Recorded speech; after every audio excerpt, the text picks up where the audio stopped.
And we are live. Hey, fantastic. Hey, I'm always amazed by the technology if it works. It's fantastic. Well, let's say it does work. I hope that it's working. At least I see you, that's for sure. Yeah, it is working. So, welcome everybody to tonight's webinar about Mindy's expert secrets on how to reach financial freedom, even if you're a little handicapped by being a single parent. Being a single parent is one of the toughest jobs on this planet. And money does not need to be one of the challenges. So I'm very, very happy that Mindy agreed to make time in her busy schedule for this Facebook Live. And I welcome you all. Well, there's a couple of people here. Hello, hi, everybody. Guys. Very welcome. Where are you dialing in from? Why don't you type in the comments where you're dialing in from? I would be very, very curious. So my name is Nathalie Dahl. I'm sure you all know me. And I'm based in Switzerland. And our guest here is Mindy Stern from Israel. So welcome to everybody. Yes. So I think you've heard my story before. I'm not going to go into it tonight. But I would love for Mindy to share a little bit of a background. Okay, great, Nathalie. Thank you. Thank you so much, first of all, for inviting me to present here to talk on this wonderful page that you have for single parents. It's really something very close to my heart, which I'll tell you about that in a little bit. I myself am also a single parent, so I'm really happy to be here to see if I can help. I myself have a company for financial coaching. I coach people on how to get out of debt, start using their money to support their lifestyles, and actually to start living the life the way that they want to. Money is a resource, and most people are stressed out about it because they don't know how to manage it. And today I'm going to give you some ideas of how you can manage it. And even as a single parent with less income generally, you can also start living your life the way you want to live your life and have enough money to do so. Okay, awesome. So what got you into coaching in the first place, Mindy? Well, I actually fell into coaching. I came from the business world. I was 22 years in business development in a high-tech company here in Israel, traveling around the world trying to distribute our products. And somewhere around 41 years old, I was looking for something else. I didn't know what exactly that something else was, and I fell into a coaching course. And in that coaching course, I myself made so many changes. One of them being financially, I made a lot of changes. I was insolvent. I had a lot of debt, single parent, spoiled my kids, spoiled myself. I had a good job, high income, so I lived that way. And the bank was very flexible with credit, loans, credit cards, whatever I needed, I was able to do it. So I didn't know how to manage money, and I got really heavily into debt, ate up all of my savings. And via the coaching itself, my learning and coaching, I actually learned to courses on how to manage my money better. And I'm kind of like one of those people who get, I get religious about a subject. I did it myself. I actually transformed my life, and I said that that's what I wanted to do. I made a big switch in my life. I left high tech. I mean, I planned my exit. 3 years I was planning until I actually went on my own, and that was in 2009. 2010, I opened up my company, Now Healthy Finances, which focuses on financial coaching, purely on money, helping people reach their goals and use their money in the best way to reach their goals. And that's what I do. So it kind of fell on me, but I loved it. And now it's my mission. Okay, that sounds awesome, Mindy. So exactly how did you get started? So did you just, you got coached yourself, and then I took a course. I took a course on life coaching. And I don't know if you believe me, but I did not know what life coaching was. I actually did not know what it was, but we're here all single parents. I was a single parent, 41 years old. My kids were, let's say that they were 7 and 9. They were just old enough where I can leave them by themselves for a couple of hours a week. Before I couldn't do so, but they were just at that age where it was possible. And there was a course in my neighborhood.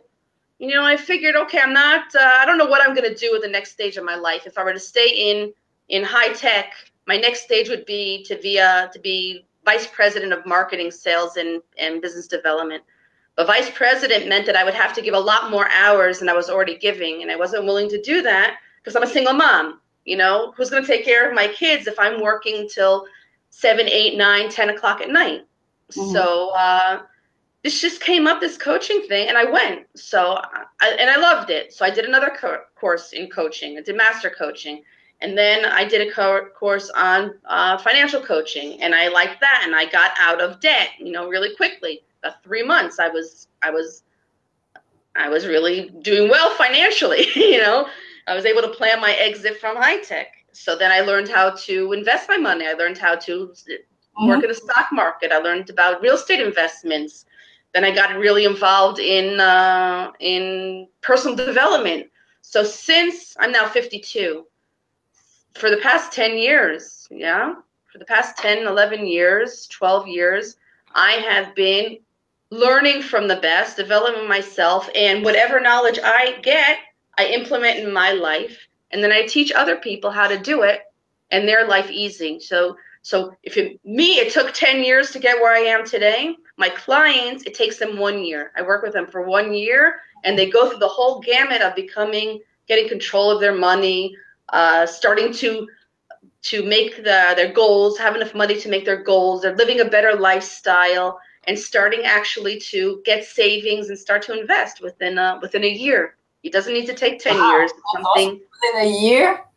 Within a year. Actually, getting control of your money, once you learn the techniques, and a little bit of that we'll talk about today, it takes maybe 3 months. That's it. You know, if you're in that spiral of just, you know, making your expenses, and that's it, just, you know, finishing the month, by the end of 3 months, you're able to live in a very comfortable, supportive lifestyle that you feel good in, that you're starting to save money. That's it. But when you want to start seeing your goals happen, actually making things happen, and not just in theory, but in actuality, then it takes a little bit longer. And then to start to invest, because that's really the key to financial freedom, is actually investing. You need to get to a point where you know how to invest, not endanger your money, but invest really wisely in a way that supports your goals. Right. Not just to make money, but to be able to live the life that you want to live. There needs to be that very clear connection between the two. Okay.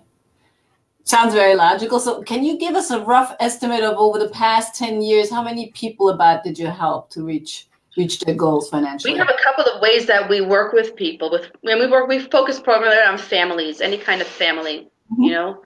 So on one-on-one, I have a staff of 8 coaches, and we have coached together about 400 families on one-on-one sessions. And the one-on-one sessions last a year. Each client comes in, they go through a year process. And in addition to that, we have a lot of digital products, you know, courses, workshops, trainings, and there's thousands of people have gone in and purchased products from us and learned how to manage their money. When we talk about it, I don't know if I'm going to jump in already to the 3 steps of financial freedom, how to make financial freedom. But the first one is your mindset. So a lot of that activity is not working with the tables, you know, and measuring and counting money, because most decisions about money are not made about the number. It has nothing to do with the number. It has a lot to do with your psychology and your belief systems, and how you value yourself comes into play a lot in that as well. How you want to live your life. If you're coming from at a point of that you're thinking about being abundant in your life, or you have a feeling of you don't have enough. There's all sorts of mindset things you need to go through first to really be able to manage your money. So we have a lot of product that helps you with the mindset, as well as with the physical tools that you need to manage money. Okay, so that sounds really awesome. So literally everyone from around the world can benefit from what you're teaching, regardless whether it's live, one-on-one, or if it's an online program. Absolutely. As long as you have internet access. Internet has made the world a really a really good place because you can help people. You really can help people. Your reach is like I'm from a small country. We have 8 million people in our country. It's tiny. And there's so many people that are suffering from financial struggles. I think it's 80% of the Western population. 80% of the Western population has debt, and about 20% of those people have debt that is stifling, that they're close to being bankrupt, which is horrible numbers, really scary numbers. So I'm glad that now, being in a small area, I can actually help and outreach to a lot of different people from a lot of different places in the world. My mission is to switch that statistic, that today if there's 80% of the population, the adult population is financially stressed, we're working really hard to switch that statistic. So 80% will be financially free, or financially. What the world would be like if 80% were financially free. I'm not kidding. Happy people. And when I was, as an aside, when I was in high tech, when I worked in high tech, I always thought that the best job to have was to be a hairdresser. Say, Mindy, why a hairdresser? Why? Tell me. Why? Because when you go to the hairdresser, you sit there and you watch the people come in. I go to a hairdresser that deals with women. So all the women, they come in really, their shoulders slouched and they're feeling really not so good. And they go sit in the chair and they spend a half hour to an hour there. And they get out of that chair, they stand up straight and they have this smile on their face from ear to ear. And I said, wow, what a great, the hairdresser must feel so wonderful. He takes a client and makes them from this to this. I said, that has got to be the most satisfying job in the entire world. So and then I started. Coaching comes close to hairdressing. And that is exactly it. When people start working with me, I see them sitting like this and they're smiling. They're just stuck and frustrated and just really not happy. And then it comes to the third meeting, the fourth meeting, you see them walk into the room or connect with me in Skype. They're already laughing and smiling and sitting up straight. And it's just an amazing process to go through to make people happy. It's a privilege to be able to do that, to be able to be part of that process. Okay. Yeah, I totally agree with that. I would totally sign that. So one quick question before we jump into the formula. Why help single parents? Why did you make that your mission? Or why is that close to your heart, as you said? It's close to my heart because I am a single parent. I raised 2 children from a very small age. When I got separated, my son was 7 months old. My baby was 7 months old. So I had a 2.5-year-old and a 7-month-year-old. And I was a working mom. I worked in high tech, as I said. And when I did get divorced, and I had less income because it only had my income and some child support that I was getting. And I did not change anything in my lifestyle because, my poor children, what was I going to do? I was going to move, or my children were not going to suffer because I got a divorce and it didn't work out. So I just continued everything as it was. And I felt okay with that because my salary was high. But over the years, it became a struggle and more of a struggle. And as much as I wanted to give my children, then I had actually really less to give them. And then I became, frustrated and stressed out a little bit, and because things were not as rosy as they should be. And there's only so much of a facade that you can keep up. It's exhausting. It's exhausting to raise kids by yourself. That's the situation that we're in. No breaks. But then you get stuck with your job, If I have no money, if I don't have enough money, then I'm stuck in my job because I have to get that salary, or I have to work in that job because they let me leave at 4 o'clock so I can pick up my kids. You get stuck. Yeah. And it really does not have to be that way. If I had known what I know today when I got divorced on how to manage money, or maybe even before, if I was able to financially plan my divorce instead of emotionally plan it, then I would have been in a different place. And today I would have had a lot more to give my children, a lot more to give my children. Well, who knows where you would be, but still, I always think that the path we go through, that's the path we're supposed to go through in order to learn so we can give back. And that's exactly where I am. I learned, and that's all I want to do is give back. But one of the problems is, I don't know, I think it's like this in everything, but especially in money, because money, we're brought up not to talk about money. You know, it's taboo to speak about money. It's impolite to speak about money. Money is dirty. You have to work hard. You know, it's a bad thing. So all those negative attachments with money. There's all sorts of stories. Yeah, loads of stories and programming that go into money. So people just don't know how to talk about money, and they're not even out there to learn about money. I don't know why I said that. You know, I don't know what my point was. Let's move into the 3-step formula. You also wrote a book. I did. I don't know if it's still available on Amazon. It's still available, right? It is available on Amazon. Wealth and Happiness. Yes, I read it in one sitting. It was so awesome. It was really, really good. It's like hands-on practical tips. So I highly recommend you get it. I'm not sure if it's still available for that price, but it is. It's still on a launch price. We just uploaded it on Amazon, so you can get it for 99 cents. You can get it for 99 cents. Okay. Do you have a link for it? Why don't you put it in the chat and I'll post it. 99 cents. 99 cents. Definitely you can get my book. Very good investment. Yeah, it's great. And it's also a workbook, so you can download from there all sorts of worksheets that you can work on to make the process, go through the process by yourself. Yeah, my website. So let's go into the 3-step formula that we announced.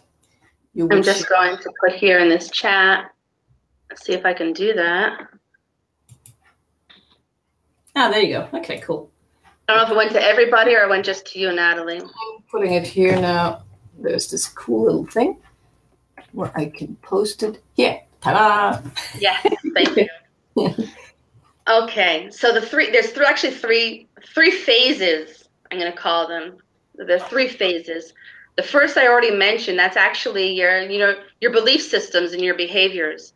There are things that you actually, when it concerns money, I guess in any kind of belief as well as that, you actually adopt beliefs and behaviors that it's available on Amazon. You can get it on Amazon and it'll be posted in your local currency. That's what I know. Okay, because I know that the rupee it's different. I mean, there's a lot more numbers in there than 99. Right. Anyway. Yes. So just sorry to address Tushar Kadam's comment. Yes, it is available. I'm sure Amazon in India with this link. Yeah, it should be available there as well in local currency. So anyway, the idea about the first step is basically beliefs and behaviors. We have these belief systems and behaviors that we were born into. I'm going to say that. There are not necessarily things that we found true or we learned in the process of our life. Most of our beliefs about money and behaviors about money are things that we learned by observation or we overheard from parents, from uncles, from teachers, from the television, from stories, wives' tales. And if you think about it now, you can even write down on a piece of paper, what are your beliefs about money?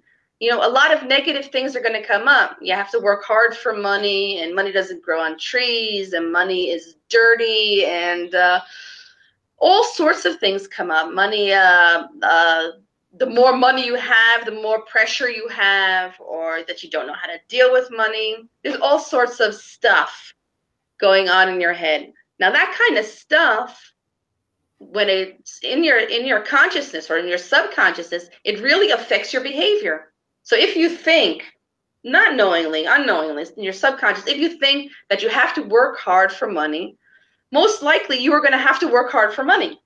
That is going to be your experience. So what we try to do is try to really analyze, to look into it, be present and aware of what you're thinking, what you're thinking when you make purchases. Is it making purchase because it's something that you really want, or are you making a purchase because you want to compensate for something, or you think that you need to have it because someone said you need to have it, or the Joneses are doing it? You know, when you think about a purchase, think about how it connects to you. Is it important for you? Is it important to your values? Is it important to your lifestyle as you defined it? Does it contribute to who you are and to what you want to be?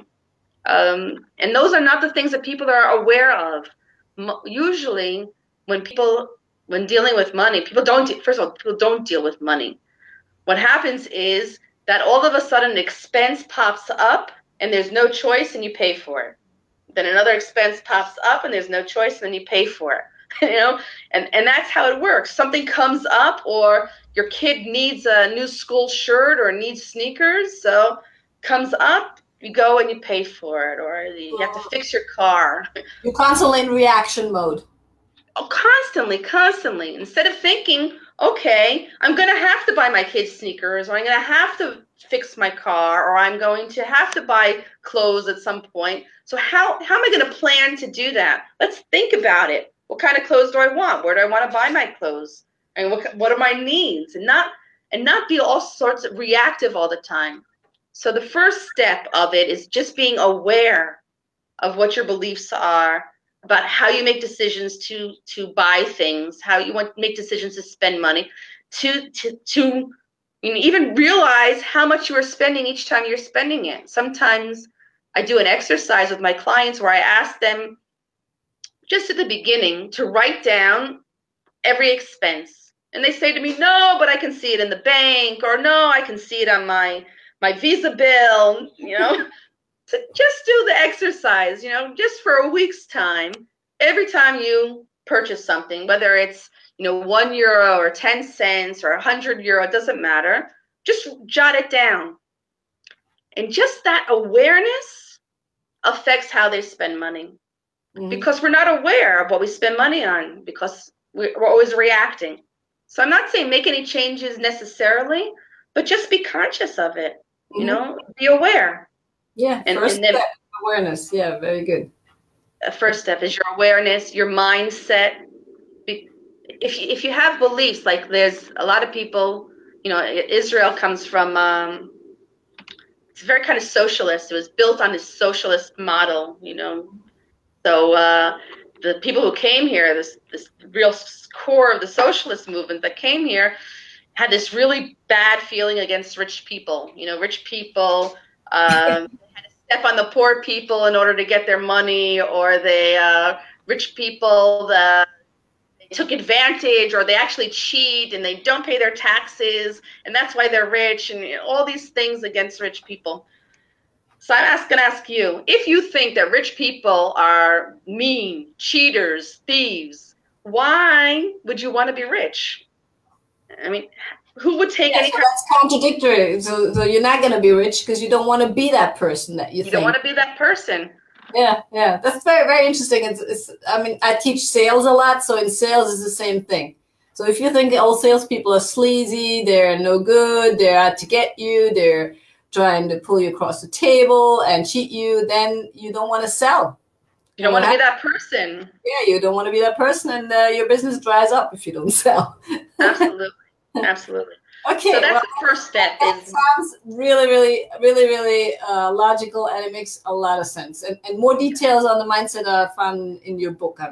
In my book. Yeah. And we'll talk about it later, but we're going to have a webinar next week where I go really into detail in each one of these steps.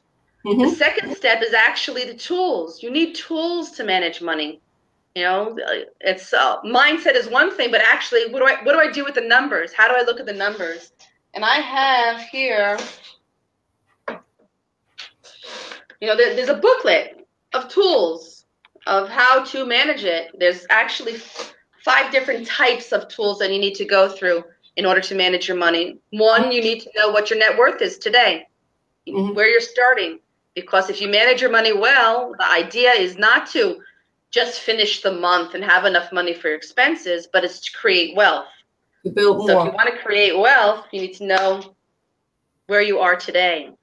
One thing I loved about the tools that you were sharing in your book was that you didn't say, like many other money teachers or financial coaches tell you, that you need to cut down your expenses, but you say, no, this is what your lifestyle is. Just write it down. And this is what you want to spend because it's important to you. Write down what is important to you.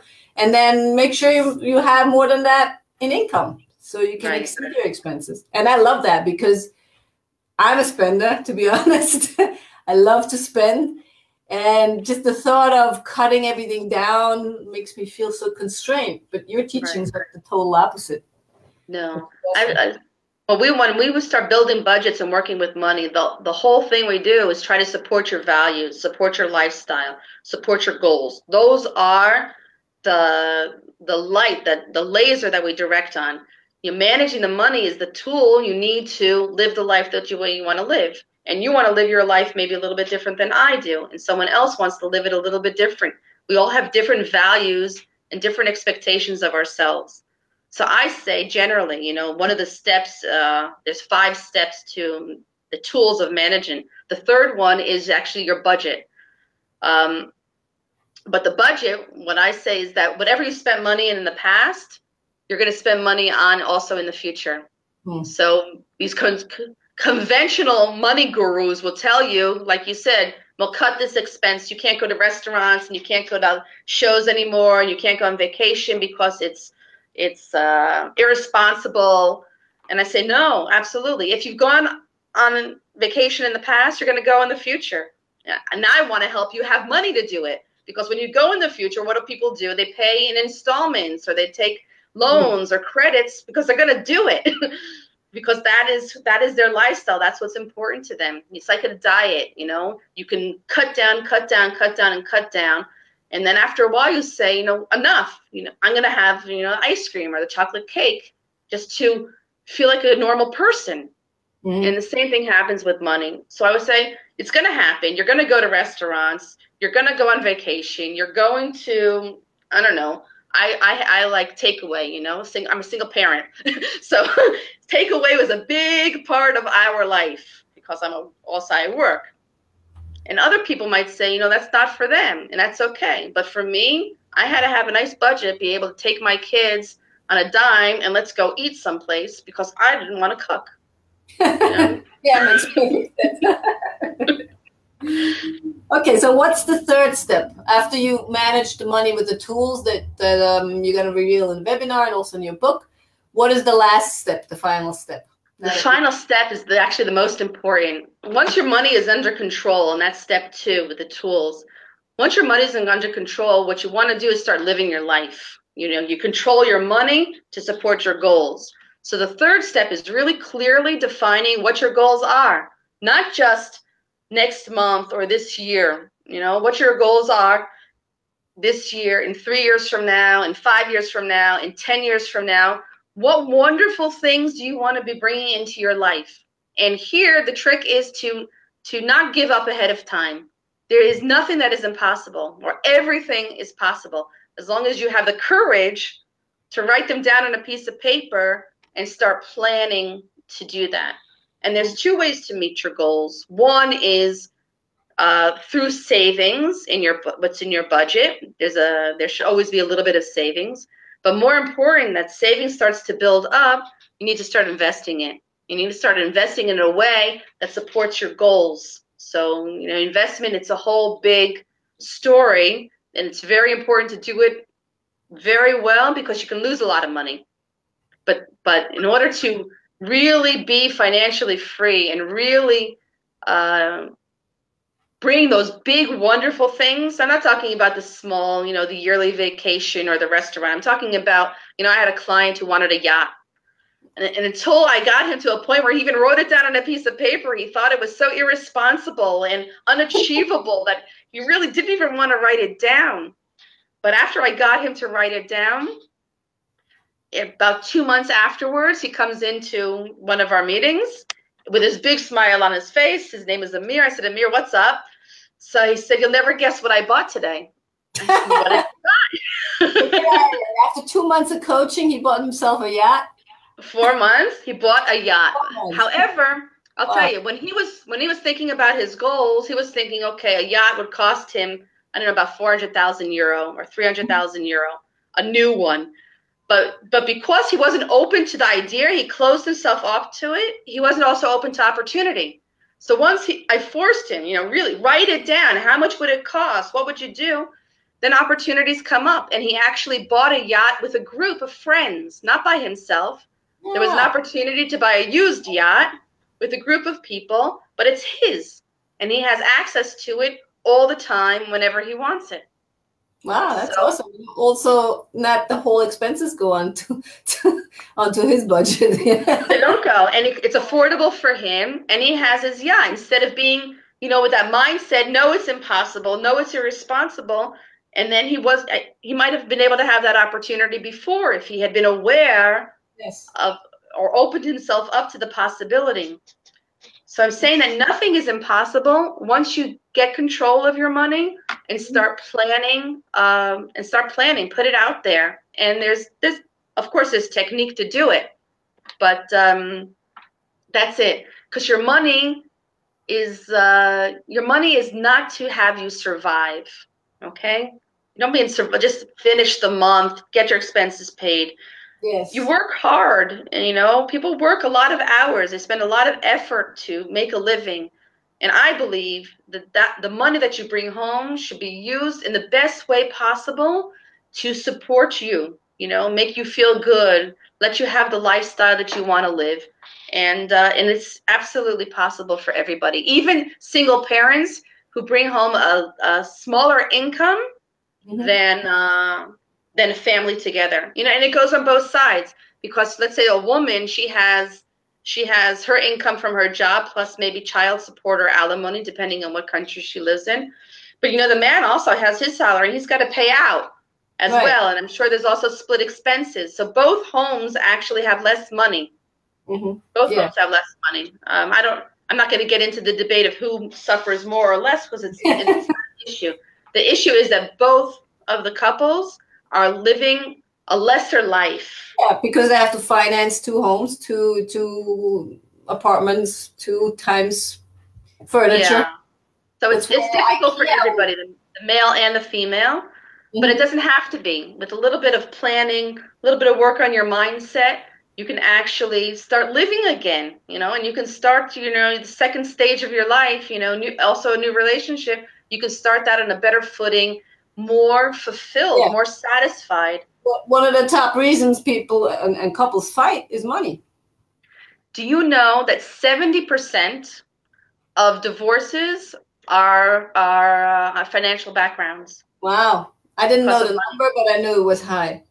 70%. It's crazy. If we succeed in our mission, we're gonna reduce the divorce rate by 70%. Yay! Okay, so one question that would interest me, and I'm sure our audience as well, if you could start over again, what would you do differently?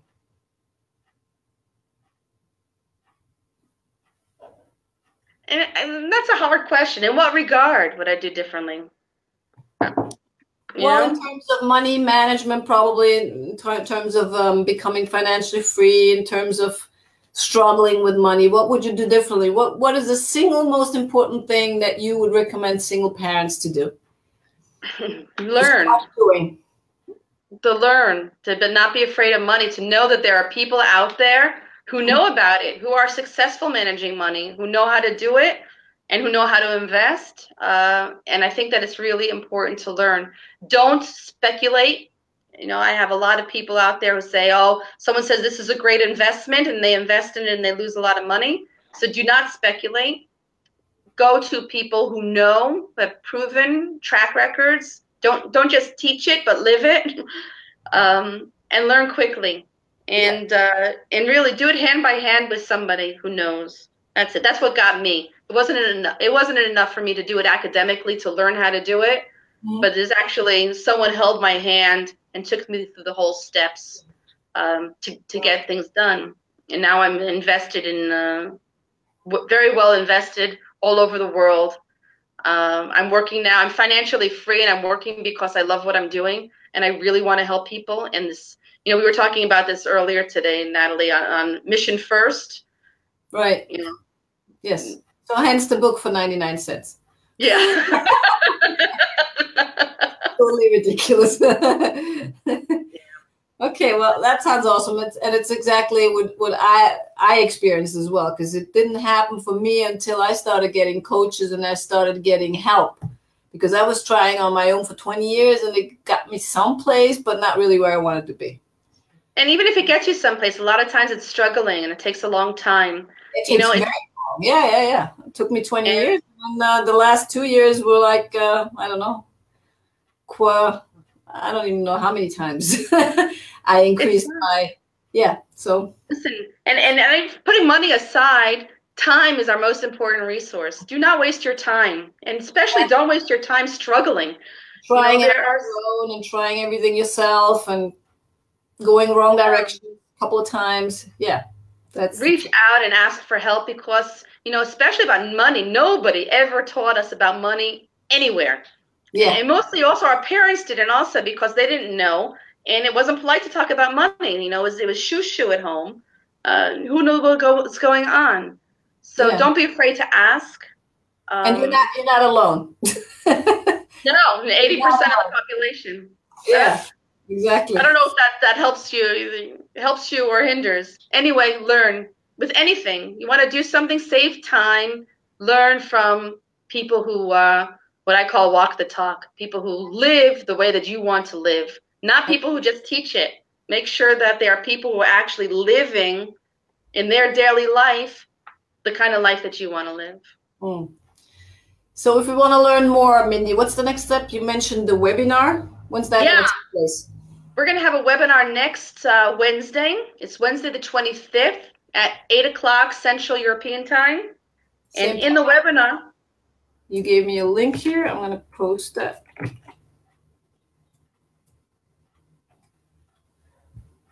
Oh, no, wait, that's the book. That's the book. Webinar. I'll also post it in the comments when we're done. Okay.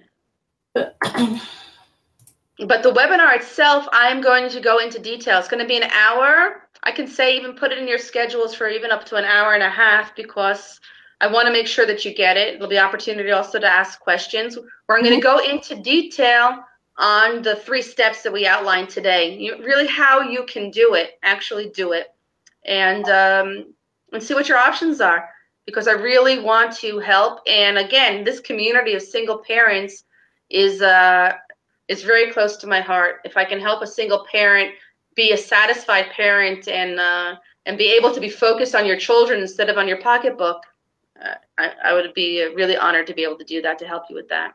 Cool. And it's also complimentary, the webinar. Yes, free of charge. Free of charge. And grab that book before she puts the price up to $99. Yeah, it's worth it. It's worth it.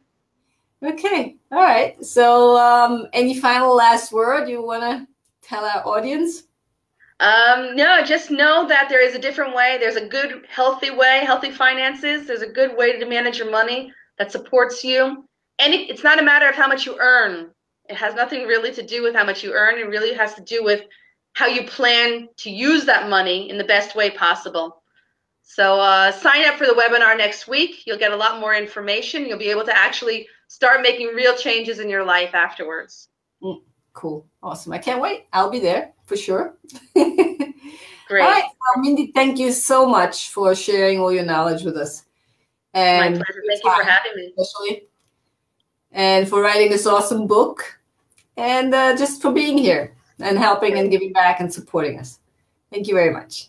Thank you so much. Good night, everyone. Okay. Good night. Bye. Bye-bye.